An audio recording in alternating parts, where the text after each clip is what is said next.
What's going on, guys? MariK here, back with another Dragon Ball Super deck profile.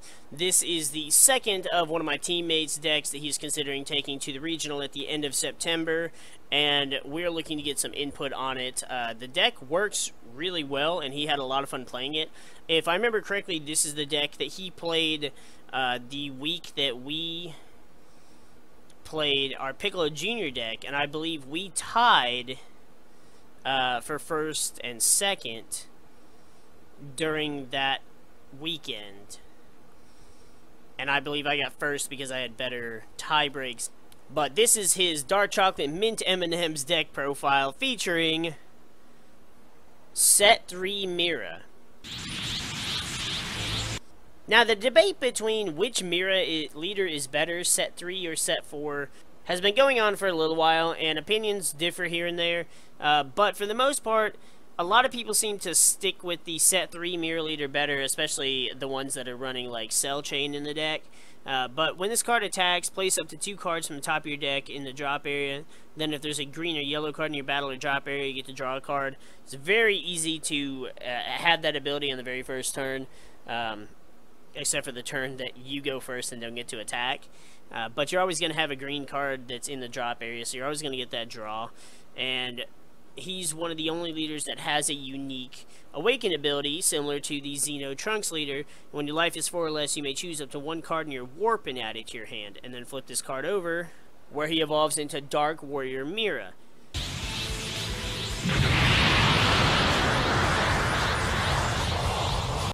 Honestly, I got so pissed off every time I opened a booster pack of Set 3 and pulled this card, because this is like the most common rare in the entire set. I swear to Ra. His permanent says if your Warp has 5 cards or more in it, this card gains critical, so he's always critical by the time you awaken, or at least he sure as hell should be. His activate main says once per turn, place up to 2 cards from the top of your deck in the drop area. You probably don't necessarily need that ability, but it would help you to fuel your overwhelm for either that turn or for the following turn, assuming that there was a following turn. And then when this card attacks, draw 1 card.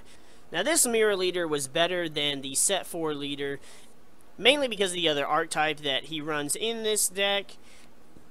And the first card in the deck completely gives it away. There's 2 Zarbuto Maiden Attendant. He's a 1-cost 5,000 power. It says when you play this card, look at up to 3 cards from the top of your deck, choose up to 1 Universe 2 among them, and add them to your hand.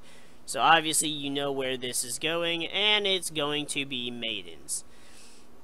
I'm not a big fan of the archetype. I will admit the archetype can be a pain in the ass, but he happens to really like the archetype. Moving from the green to the black end of the spectrum, he runs 4 Toei Space Time Unleashed. You're not the easiest people to find. She's a 1-cost 5,000 power. That says when you play this card, look at up to 7 cards from the top of your deck. Choose up to 1 Mira or Mass Saiyan among them and add it to your hand. Now, this card is better, obviously, just because it lets you look at 7 instead of just 3. But depending on your opening hand, you may be gunning more for the Maiden support, or you may be looking more for the Mira support. Because of the way this deck plays, you have to figure it out early on what you're going for. And it really all comes down to how early you can get Girl Warrior Brienne de Chateau.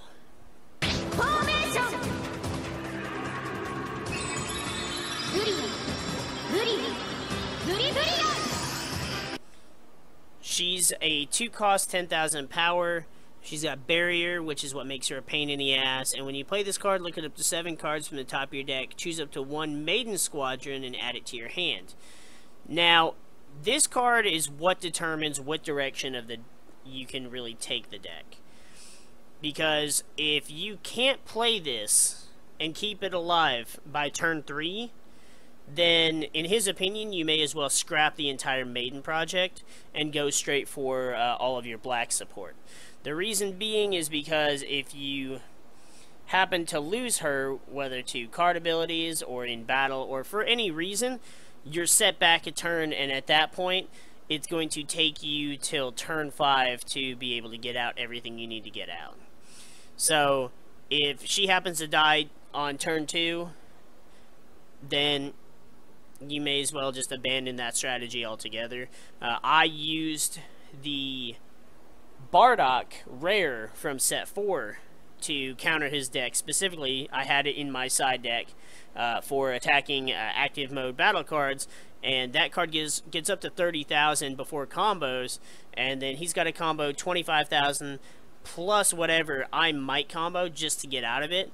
And so at that point, Brienne just dies, and you move on to the next strategy. In the case that your opponent is not a prick and doesn't kill Brienne, then you're going to evolve it into Maiden Squadron Leader Brienne.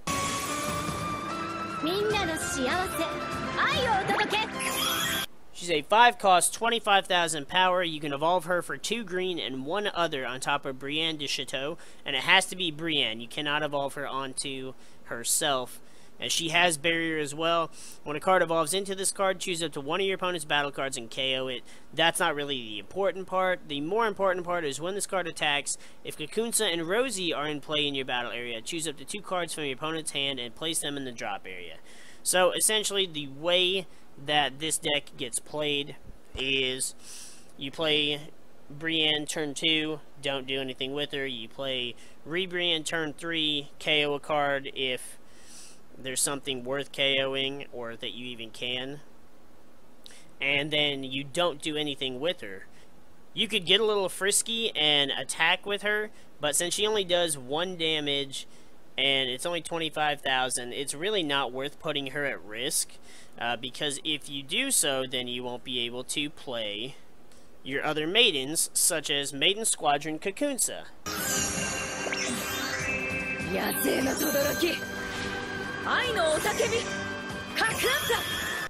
Now she's a 4-cost, 20,000 power with critical, and if Brienne and Rosie are in play in your battle area, she gains dual attack. So that's 2 20,000 power crit attacks coming at you for virtually nothing. And when you're already fending off an attack from Rosie and Brienne, fending off the Kakunsa attacks might be a little difficult as well. You also need 4 Maiden Squadron Rosie.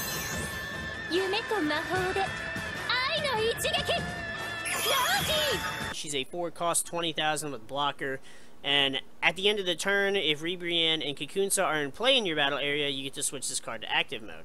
So you can attack with her, and then she's still there to be a blocker. However, if any of the 3 are removed from the board, then they all lose their abilities. So once one of them is KO'd, then the other 2 are a lot less threatening. The Brienne has nothing going for her at all, and Kakunsa is just a 1-strike critical attacker. Sure, Rosie is still a blocker, but it leaves her either having to stay in active mode or choosing whether or not to KO something, which at that point, you're probably not going to try and KO anything. So your strategy thus far is to play Brienne on turn 2, evolve into Brienne on turn 3, and then on turn 4 you want to play Maiden Transformation. It's a 4-cost extra card. This says choose up to 2 Maiden Squadron with energy cost of 4 or less in your drop area and play them. So you're probably going to combo away the Rosie and the Kakunsa just to get them in your drop area for the Maiden Transformation. And that's assuming that everything goes smoothly. In the case that you aren't able to get off the Maiden Transformation, Brienne can also put on a solo performance with Brienne Transformation Complete. It's a 7-cost, 30,000 that EX evolves for 1 green. Now this one you don't have to discard for, which is really nice. She's got double strike, and when you play this card with evolve, by placing it on top of Maiden Squadron Leader Brienne, switch to active mode. So Brienne can actually attack and make you discard 2 if Rosie and Kakunsa are on the board, and then evolve into Transformation Complete and get to attack again, which allows her to activate her other auto, which says when this card attacks, choose up to 2 cards in your opponent's hand and place them in the drop area. So you'd get another attack for 2 more damage and getting to discard 2 more cards from your opponent's hand. Now, the cool thing about her is her auto, when she attacks, does not care about the other Maiden Squadron being on the board. So if you can't, you can just play her outright and just attack. And 30,000 double strike is already a lot, but when you have to discard 2 cards on top of that, that's got to be difficult to manage. I never let him do that.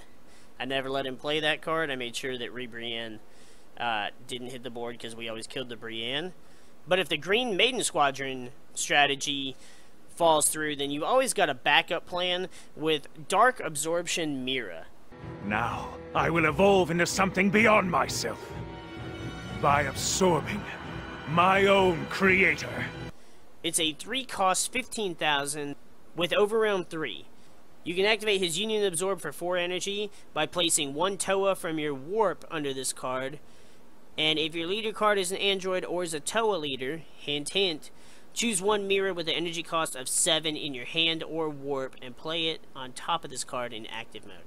So not only can he attack for, 1 measly damage or, for a cheap KO, but he'd get to bring out a card in active mode. You can bring that card out from your Warp, which is stupidly disgusting because it gives you that free card. You don't minus on it. And you've got a couple different targets for it as well. You've got the 1-drop Toa Searcher that lets you pull a mirror from the top 7 cards of your deck.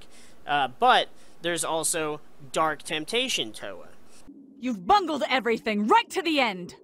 You also Overwhelm her for 3, and she's got 15,000 power. And when you play this card using Overwhelm, if your leader card is green or yellow, choose one of your leader cards and gains 5,000 power for the duration of the turn, and your opponent discards a card from their hand and places it in the drop area. Now, I think this was in here back when he was using the Cell leader with the Android support.